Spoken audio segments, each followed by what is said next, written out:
I'm your host, Carrie Weber, and so grateful to all of you that follow along on our podcast community. For those of you that watch us on the Jameson Facebook page, either with us live today or on the recording at a more convenient time for you, we are certainly glad that you take the time to connect with us, to learn with us, and to be a part of the Jameson Files community. As we kick off the year, I want to invite you, if you haven't already done so, to connect with us through the areas that you listen to podcasts, whether that's iTunes, Google Play, or Spotify.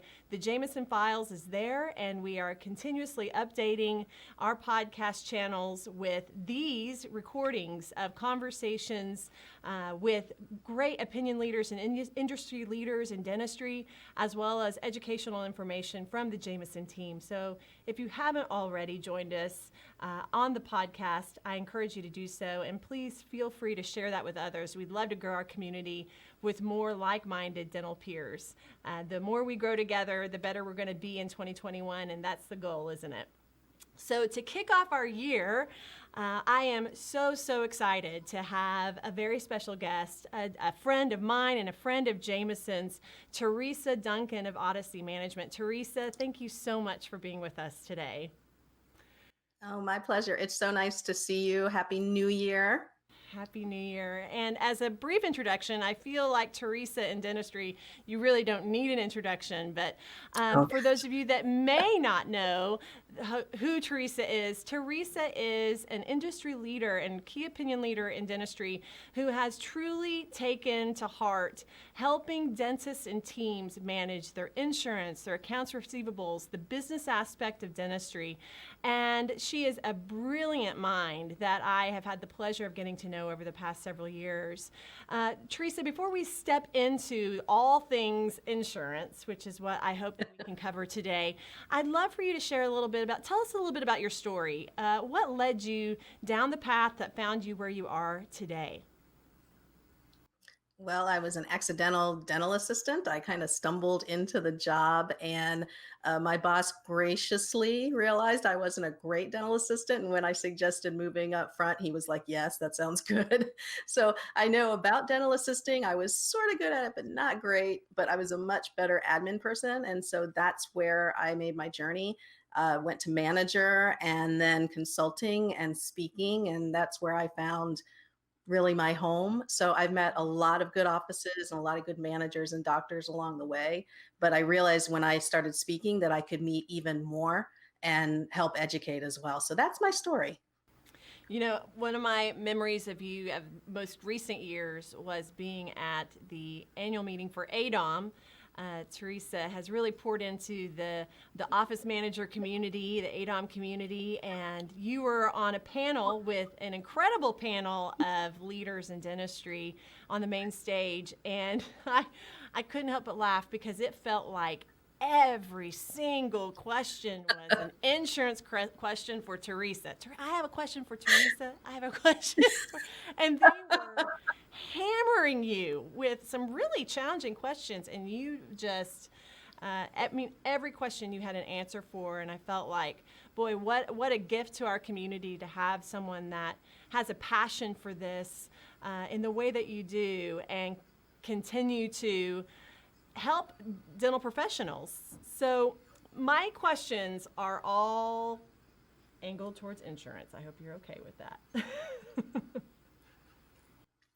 I am blessed to be able to answer these questions for everybody. And it has been an interesting couple of years, I'd say the last 10 years, because it has been a big change in what's going on in insurance. So do you want me just to update what's going on new with regulations, or do you want to focus in on something specific? No, I would love it. You know, we're coming out of a doozy of a year, 2020. And Yeah. I think there's just this, it's always with the new year. I mean, I know we're all kind of peeking around the corner this year of like, okay, what can we, what kind of optimism can we have in the year to come? But a lot happened last year, and a lot of things have changed. And I'd love for you to just share with all of us what's happened, what do you foresee, what do we all need to have our attention on when it comes to managing in insurance in our practices in the months to come? Sure. So the months past 2020, thank God we've closed the door on that year. But 2020 really showed a lot of doctors and managers that there were weaknesses in the insurance system. Even the best managers have them. When I was a manager, I tried to be the best, but there were always things that fell between the cracks, and that's the challenge of being a comprehensive manager. Well, as an insurance coordinator, it's almost as busy as being a manager because things change all the time. In 2020, we had to deal with a ton of people, changing coverage, losing coverage, trying to catch up on bills. But it really showed us that we had a lot of claims outstanding. We were previously getting to claims when we could because the cash was coming in. So we really kind of put reports on the back burner. When you're busy, you tend to do that. When you have downtime, when you're sitting at home thinking, okay, I should clean up the insurance report, you go, oh my gosh, I had no idea it got this bad. That's really what I was finding. And Yeah. so we did a lot of calls. I do quick consulting calls on these types of things. And the other thing was doctors were thinking, why am I participating? I'm giving up so much money. I also had people that are saying, I'm really not going to have a lot of patients now. I've taken a big hit. I need to get patients. So participation and I think catching up on reports were the theme of Mhm. 2020. Cash flow, of course. And thankfully, that's carried on into the next year. I love collecting. I love revenue, and hopefully, we can all focus on making sure that cash flow keeps going. But I do have some light at the beginning of the tunnel. I guess 2021 is the beginning of the tunnel. There's been some changes, and you're the first person to hear it in this format. I released it on my podcast, but this is I want to give you the high level, and if people want more information, they can go onto that because I talked for a whole hour on it. But we Yeah. have some legislation that's coming our way, and I'm really excited about it. Carrie, are you familiar with the McCarran Ferguson Act and how it restricts providers from talking and sharing information? That's Yes. the antitrust law. Yes. So that you probably heard it from your clients. What they typically will say is, why can the insurance companies share information, but I can't? So that's the McCarran Ferguson Act, and that has been repealed. White House just has to sign off on it. And that just means now that the insurance carriers are going to have to be a lot more clear in their dealings with the state and the federal government looking at it. They're going to be able to sell. Actually, let me back up. They're not going to be able to keep other carriers out of their area. So hopefully that Mhm. increases competition with the carriers. So there's not quite strangleholds on markets. I know that's a very high level definition of it, but whenever you hear people talking about, well, our hands are tied, why aren't their hands tied? This is the law that they're talking about, and it's been repealed. I'm surprised, and kudos to ADA. They did a good job with this. They've been really striving, the ADA, I'd agree, been really striving to try and advocate on behalf of the profession in Washington. So that is really great news. And you said you have a more in depth uh, episode on your podcast than Nobody Told Me That podcast. So Yes, if you yes, all aren't and following Teresa on her podcast, I encourage you to do so. She gives so many great updates and so that's where is that live now, Teresa? yeah, it's up now, and you should check out. They should check out your episode too. You came on. That's one of the more popular ones because we kind of went in depth about the emotional part of Yeah. 2020 and what it's meant for offices. But yeah, it's the top three insurance trends you need to look out for 2021. So that's one of them. Yes. And Carrie, if you would, I would love to talk about the one. The one section of it, which is the fact that the ADA put forth kind of like a bill of, I don't know, offices' rights or something like that. I mean, basically, Yeah. they came to this group of insurance commissioners. I'm not sorry, insurance legislators. They went to this group of insurance legislators and said, look, our providers are getting hammered out there. If you could adopt these recommendations, we would appreciate it. And the good news is, after years and also after lots of negotiating and testimony, they did accept some of those. So we are going to be seeing in 2021, hopefully, more carriers adopting this. Because once the high level insurance legislators recommend something, typically the carriers will then approve it and start, going to it. We won't see it immediately. They'll have to incorporate it, but we can look forward to network clarity, which is great. So now before you get signed up with a network, you'll sign up with one umbrella plan. Right. They have to notify you before they just put you on another one. They have to give you time to opt out. They have to give you the option of opting out of any new ones without being dumped from the top one, which is a big fear. A lot of offices don't want to opt out of some of these lower plans because they're afraid the umbrella plan on top is going to kick them out. And then where are they? So there's lots more provider rights when it comes to that.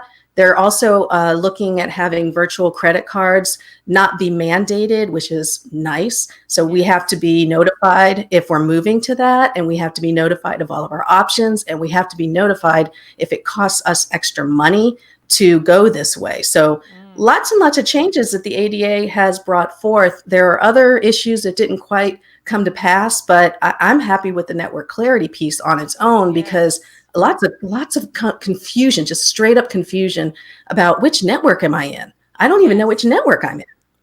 So do you feel You hear it? I know you hear it. Oh yeah. And so do you feel like this is a step in the right direction in terms of helping having a little bit more transparency between the insurance plans, the providers, and is this going to help in that transparency piece that I feel like becomes so tremendously frustrating for the dental practices? Is it feels like the rules of the game just turn on a dime and no one, to quote your podcast, nobody told me that. And do you feel like this is a step in the direction of more transparency?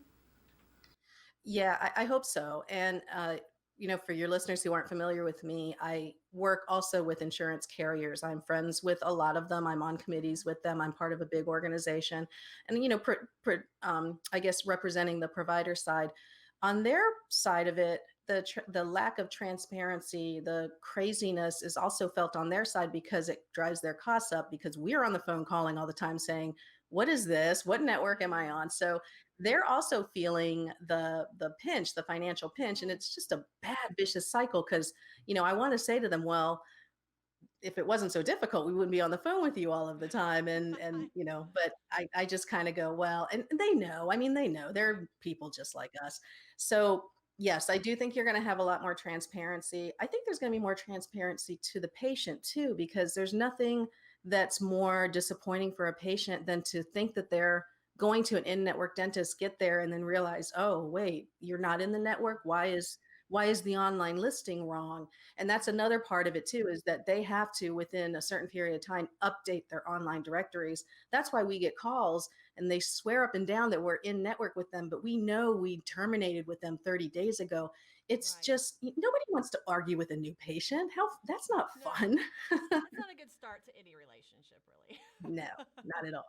Not at all. No. And the other part of it too, it's funny that you mentioned transparency because another trend that I identified in the podcast is that the executive order that was signed and then passed, Trump signed it and then it was, agreed upon, is this transparency rule where the pricing, healthcare pricing has to be transparent. It doesn't specifically name dentists, but what I really do think is going to happen is that patients are going to expect that kind of clarity now where we don't just wait to see what's going to happen in the bill. It's a customer service trend. If they start seeing transparency in other parts of healthcare, they're going to expect it from us, which means we have to make sure we up our estimation games. And I don't think that's a bad thing. It might be painful at first, but I think it's not a bad thing. Our patients need to know how much is going to be out of pocket because they have to plan for it. I couldn't afford an extra $1,000 within 5 minutes notice, getting a bill. Right. Like, I don't want to be Right. surprised by that. Who does? Right. Right. Yeah. Teresa, that kind of steps me into some questions that I have for you in terms of your opinion or what you see happening in practices. Really, when it comes to efficiency and competency in managing the insurance aspect of the practice, having those team members that are responsible either for working out those details with the patients or working directly with the companies. Do you see in that respect, in terms of, I hear it a lot, I'm sure you hear it a lot, what feels like such a time suck in terms of it's very overwhelming, either from the constantly having to be, like you said, having to call the companies and dealing with all of that, plus inaccuracies and when they're putting in out their estimates with the patients, and as you said, that heightened level of customer service, which is just important if you're going to be in network with these organizations that we consider that a customer service aspect of what we help our patients with. But Mhm. where are the mishaps and missteps in terms of, we really in general can be more efficient here. We can be doing this more successfully, consistently here. Your competency can be elevated if you focus on refining in these areas. Do you see some particular areas when it comes to managing the insurance aspect that you could share?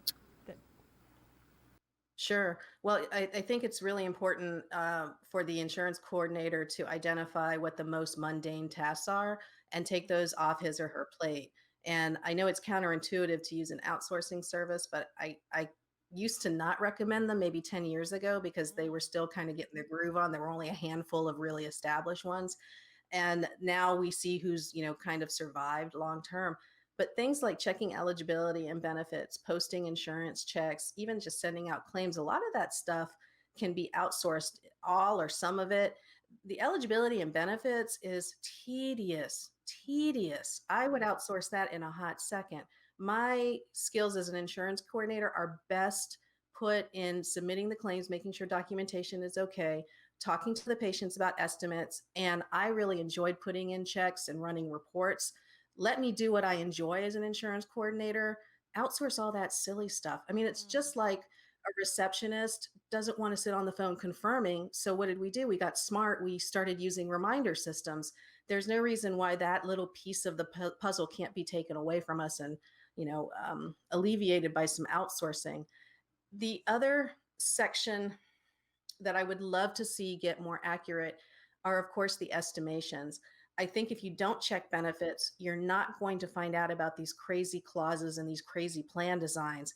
There is a misconception out there, especially from us seasoned people my age who've been doing this a long time, that plans don't vary quite that much. Sometimes the percentages are off because we're just used to seeing the same plans over and over again. What I've seen in the last 5 years is very creative plans, deductibles applying at different places and different clauses and time limitations. Missing tooth clause applies here, but not here. The benefits now need to be really taken a look at because you can't count on them being the same from plan to plan. Now, another sidebar about the McCarran Ferguson Act is if there's going to be more competition in the marketplace, I really do think you're going to see different plan design coming along for the patients to make it more affordable. But that means we need to be aware of these things because we have to program our computer to spit out the right numbers. But I am a big believer in making sure our patients can trust us of translating the benefits. I always say in my classes, we're the benefits whisperers. We have to be fairly accurate, almost very accurate about our estimations, or that erodes all of the patient trust that the clinical team has, spent tons of time building.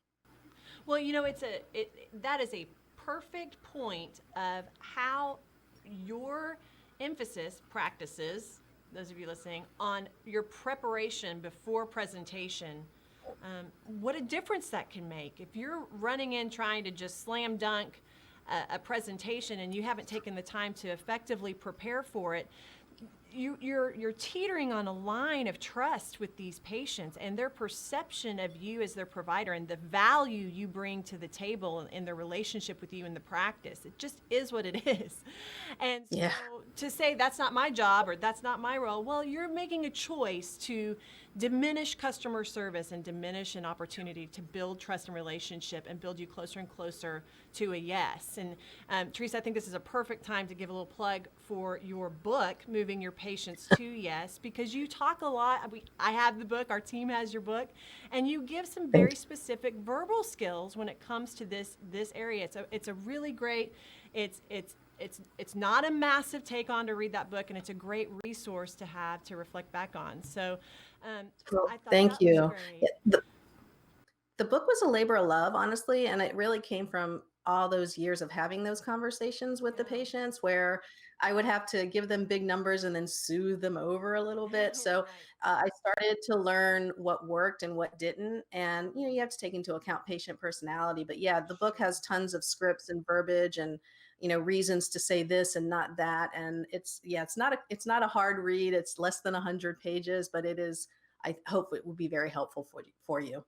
Right. And for some, especially if you're new in the role of treatment coordinator, financial coordinator, insurance coordinator, whatever the case may be, having a resource and starting to practice your verbal skills, even though they're Teresa's words for all of you, to read, to practice, to start to see, oh, this is how I could say that, and then starting to embrace that as your own, role playing and practicing as a team. That's going to help build your confidence in those conversations that are so critical.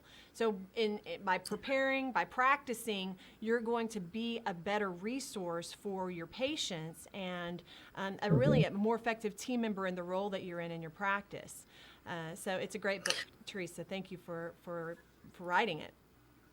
Of course. Yeah, no worries. I appreciate you plugging it. And I just want to give one piece of advice to somebody who is starting out with the treatment plan or financial presentation, because I went through this. I was always worried that I was going to look like an idiot. I was going to sound like an idiot, that the patient wasn't going to like what I was saying.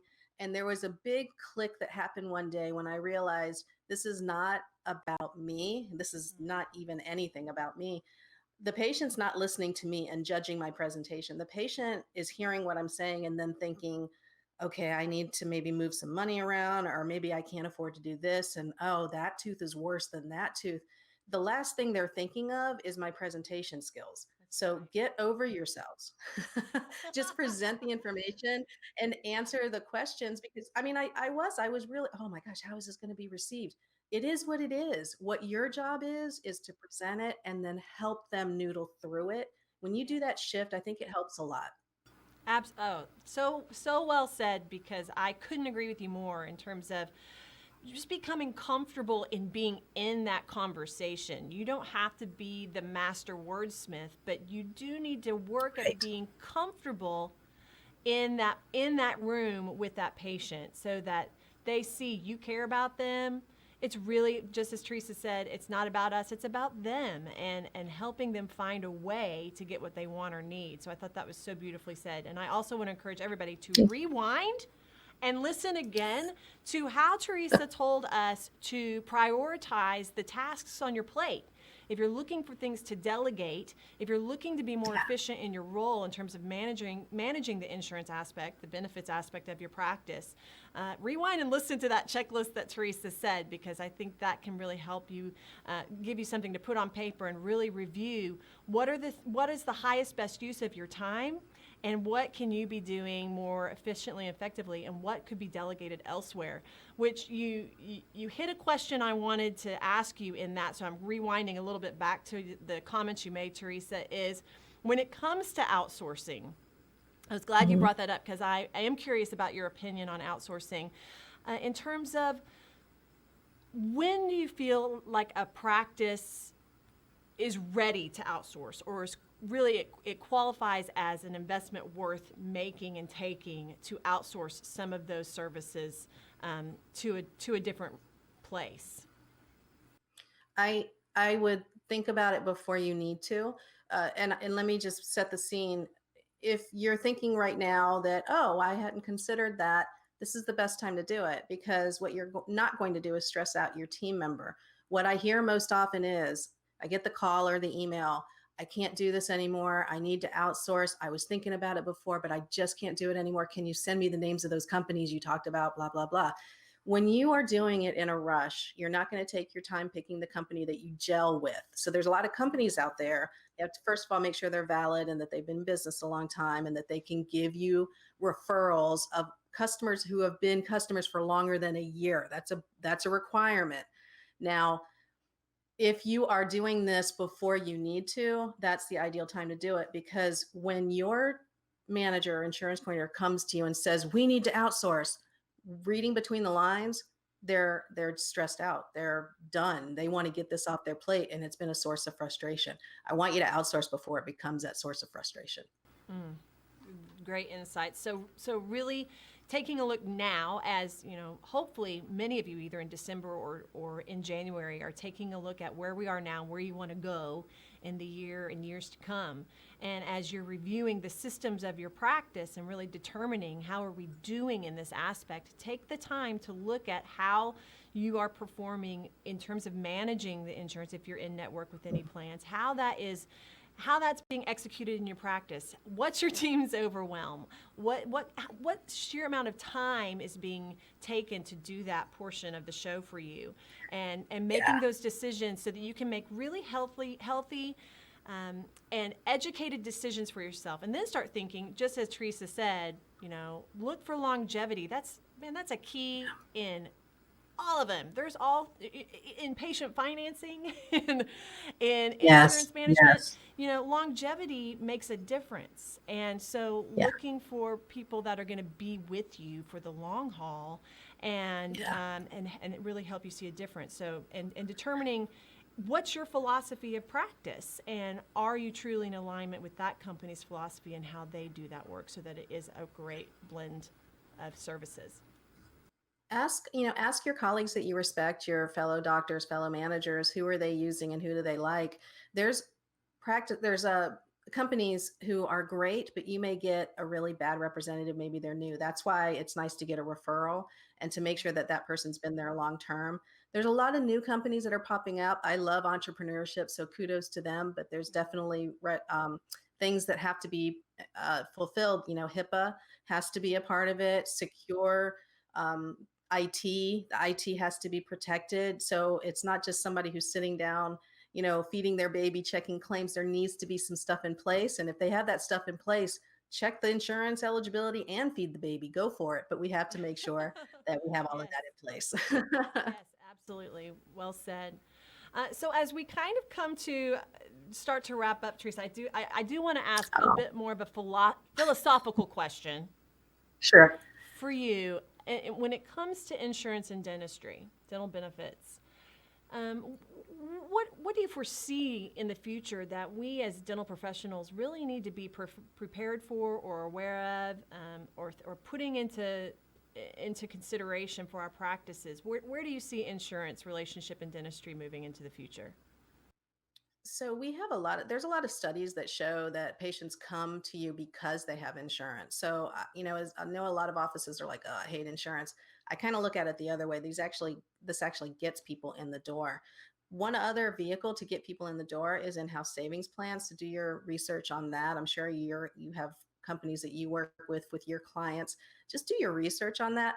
The reason I bring up those two pieces is that we will need to be able to pull people into our offices to deliver the healthcare. One vehicle is insurance. The other vehicle, we have to find a way to reach the people who aren't necessarily insured, and we have to get them in. So the marketing has to be a piece of that.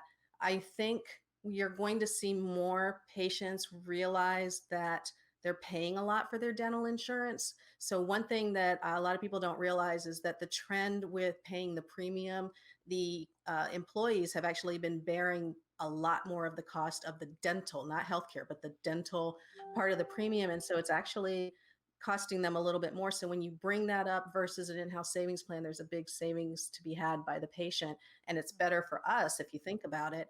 So overall, there's another trend that's totally outside of the market. And this is why I teach in my classes. We can't just stay siloed in dentistry. The other bigger trend is patient behavior on a global scale. What they learn in the medical side is going to trickle down to us. So we have to be transparent with the pricing. We have to make things really easy. We have to offer portals, for them to pay their bills, to make appointments. That's the direction medicine is going in. Yes. We have to do the same thing and even better. A lot of times dental websites look 100% better than medical websites. You know that with your marketing company. We need to continue that. We need to be known as the industry that can welcome patients more than the health insurance side. We need to make it as easy as possible for patients to come to our office to be a patient. The insurance side is always going to be there, but I think we can learn our lessons from how dependent a lot of us are on insurance and really take a look on whether or not that's healthy for your individual practice. So the insurance overall trend, it's still going to be there. It's still going to continue.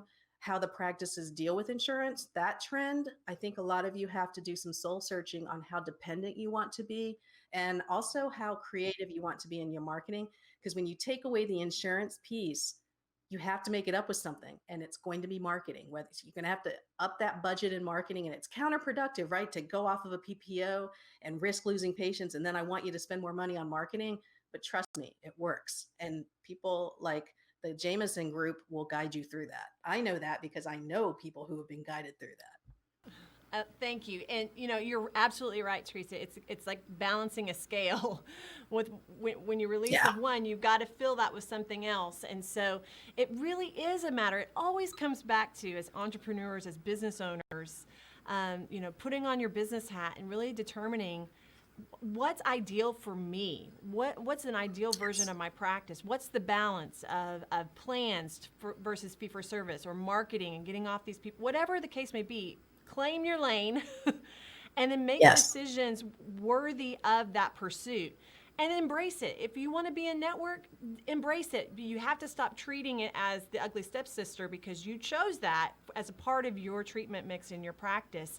And so how can you make it the best it can be? How can you manage it and not let it manage you? And having resources like what Teresa shares and your advisors, if you're a Jameson client, can help you make the most of whatever ideal is for you in your practice and making those appropriate decisions. I really appreciated what Teresa's saying, that she's foreseeing is, kind of follow the breadcrumbs from medical, because surveys and information is already coming out from the medical realm from 2020 in terms of how they had to adjust the way they were caring for patients has already evolved and adapted patients' perception and preference of how we take care of them. And that Right. comes with all those things that Teresa said, like embracing the new technology, the companies, the softwares that can make it as easy as possible for the patients to get what they want or need. That expectation is starting to solidify. And so as you think about 2020 in your practices, be forward thinking, do your homework, but also get some clarity on what right looks like for you, and bring in the resources and make the right decisions for you so that you can have a healthy and happy path forward. So Teresa, you gave so many great insights today. I'm so grateful to you, my friend. Tell me some things that you could encourage our listeners in our community to do to get more information from you, to follow along with you. Where can they find you, and what resources do you have available? Sure. My website is odysseymgmt.com. I have a regular newsletter that I send out, so you can sign up for that. I have a page of free webinars. Some of them come with CE if you're looking for that. Free webinars. And also I have an online insurance course if you're looking to do even more with it. But check out the free webinars first and see if I'm your flavor. And then hopefully I can help teach you some more about insurance.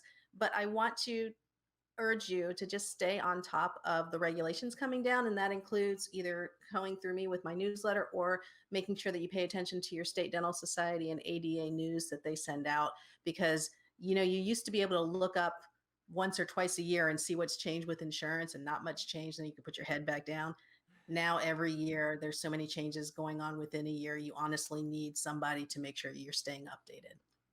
Yes. So please sign up for Teresa's newsletter. Go to odysseymgmt.com. Sign up. You won't regret it. It is worthy of receiving. And Teresa really is someone that keeps her finger on the pulse of this very critical aspect of dentistry. And so do follow her. Follow along and let her be a guide for you as you make really healthy decisions for yourself in 2021. So Teresa, thank you so much for joining me today. I so appreciate you. Thank you so much. I enjoy working with you and your advisors so much. And I can't wait to see you on the road again. This being off the road stuff is for the birds. Everybody, I'm just going to go ahead and apologize to everyone that sees me in person when I see you for the first time. I may be a little ridiculous, a little over the top excited. So in person, I can't wait for that day to come. And to all of you listening, thank you for joining us once again for the Jameson Files. Stay tuned for upcoming episodes. 2021 is going to be a great year, and we're here to support you through it. Have a great day. Thank you for joining us on this episode of the Jameson Files. Visit us online at jmsn.com. You can subscribe to this podcast on iTunes, Google Play Music, or Spotify. Do you have questions or topics you'd like for us to answer or cover on the next podcast? Email us at podcast@jmsn.com.